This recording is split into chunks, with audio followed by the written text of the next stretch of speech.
in with a Fox News alert. The battle lines being drawn now as House Democrats have introduced a resolution today blocking President Trump's emergency declaration for border wall funding. House Speaker Nancy Pelosi says the full House vote will be on Tuesday, and she's not ruling out a lawsuit against the order. Meanwhile, Wisconsin Congressman Mike Gallagher is becoming the first Republican House member to break with the president, telling a local NBC affiliate, quote, "I think the president is right to emphasize the need for border security. I voted for the $5.7 billion. The problem is the president came to Congress asking for something Congress said no.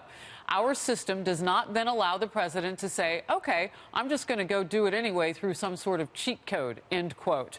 Meanwhile, top Senate Democrat Chuck Schumer is trying to drum up support for a similar resolution he plans to introduce in the GOP-led chamber, where it would face an uncertain future. GOP Senator Susan Collins says she will vote to block the president's declaration. And the Hill has identified 9 other Republicans as potential flippers and voting against the president's declaration.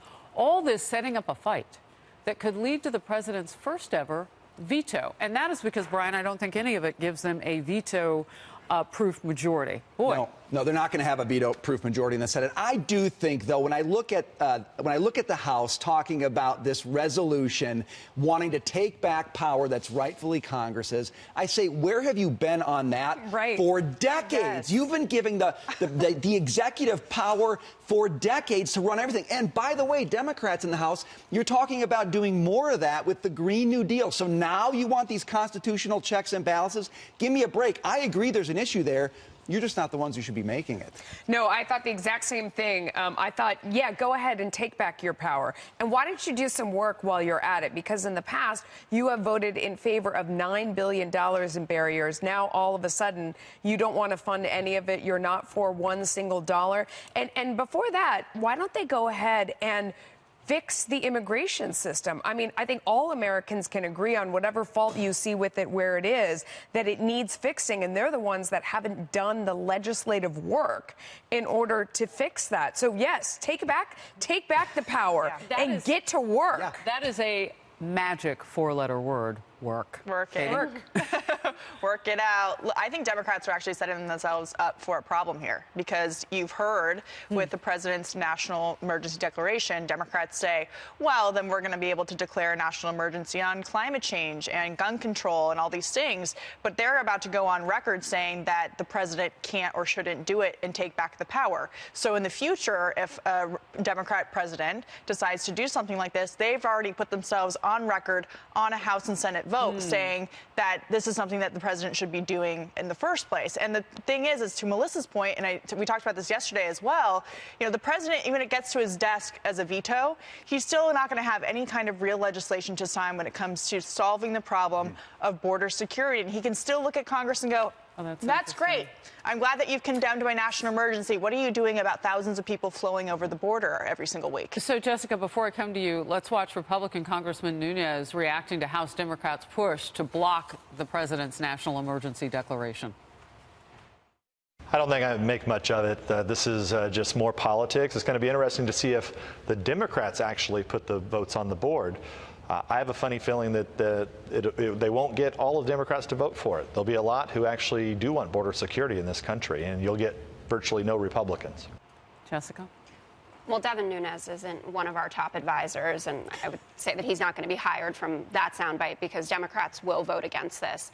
The difference between this national emergency declaration and what might come in the past or what has been before is how the cash is being appropriated. President Trump wants to take money from other areas, and I think that if the Democrats were to make a case about climate change or gun violence, they would have better statistics to back that up. The president also, and we all caught it when he was giving that emergency declaration press conference, said, I didn't need to do this. But he admitted in the preamble that it was unnecessary, and he's had over 2 years to do this, and he didn't move on it.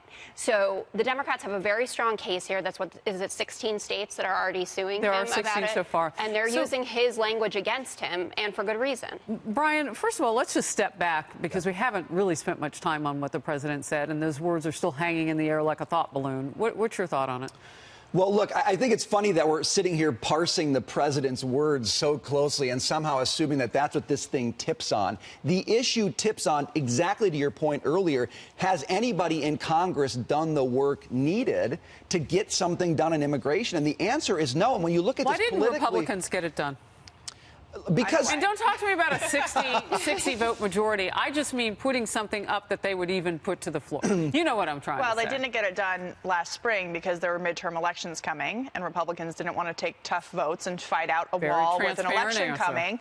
And then they lost the election anyway and put the president in a very difficult spot in December before the House was turned over to Democrats. And Republicans for decades have also been responsible for this ongoing crisis at the border. It's not just Trump. It's not just Obama. It's not just George W. Bush. It's been going on for a very long time. And here's a president trying to stop the new crisis with Central Americans, and he doesn't seem to be getting any support. So Republicans have a lot of responsibility here, but the reason they didn't get it done over the first 2 years is because they didn't want to take the political risk with the midterm elections. And it takes two to tango here as well. And the fact is they've not had a partner in this. They've not played the ball the right way, but Democrats haven't been a partner in this. Yeah, they're open borders. And so as a result, you get nothing done. And so the president looks at that and says, this is an emergency. Congress, you gave me the ability to declare this national emergency. I'm going to do it, and let's see what happens. That's action. The facts don't bear it out.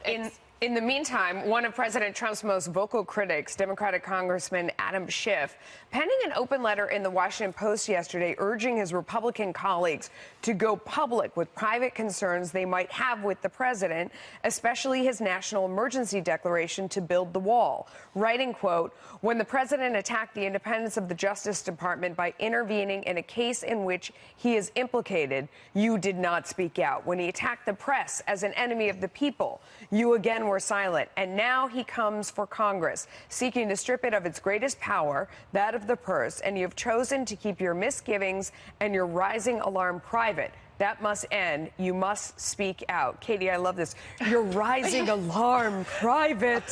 Your concern, your ongoing concern, I don't trust Adam Schiff at all. I'm sure there are some Republicans, as we've seen on the record, actually, who say, look, we don't like this national emergency. Mike Lee, who is a constitutionalist, has said it's unconstitutional, but it's illegal because of the way that Congress has ceded their power to the executive branch for years and years and years.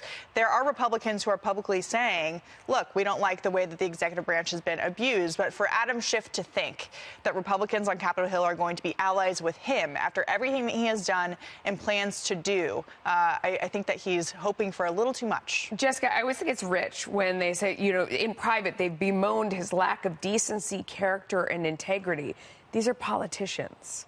Right. You know what I mean? It just sort of, I don't think of them as leaders in character and integrity. Oh, that's sad. But it's true. I mean... Well, the American public agrees, even if they do think that Donald Trump's character is a little bit worse necessarily than your average politician, but millions of people went to the polls in 2016 and said, I don't care about his character. I don't care how he treats his wives or women or whatever it is, but I like conservative justice on the Supreme Court and I want a tax cut.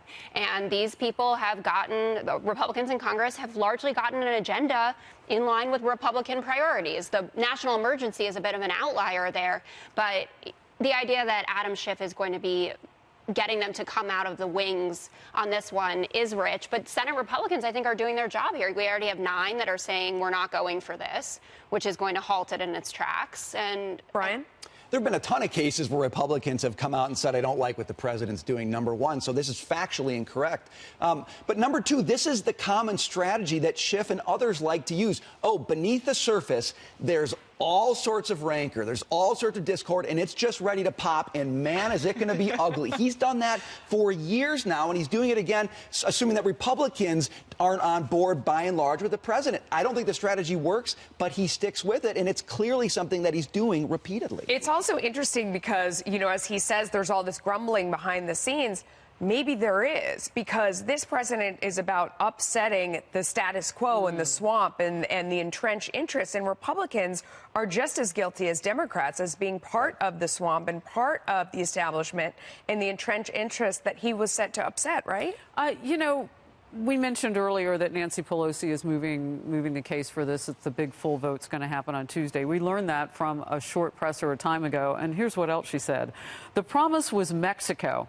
was going to pay for it. Declaring a national emergency to honor an applause line is dishonoring the Constitution. Quote, he is dishonoring the office in which he serves, end quote. Brian? Look, he's got a problem. We've got a problem as a country. He's taking the step available to him to do it. Whether it ends up being constitutional is a question that we will deal with. But I just think it's rich. Nancy Pelosi here leveling this claim and Adam Schiff leveling it. By the way, who was not supposed to be Speaker of the House?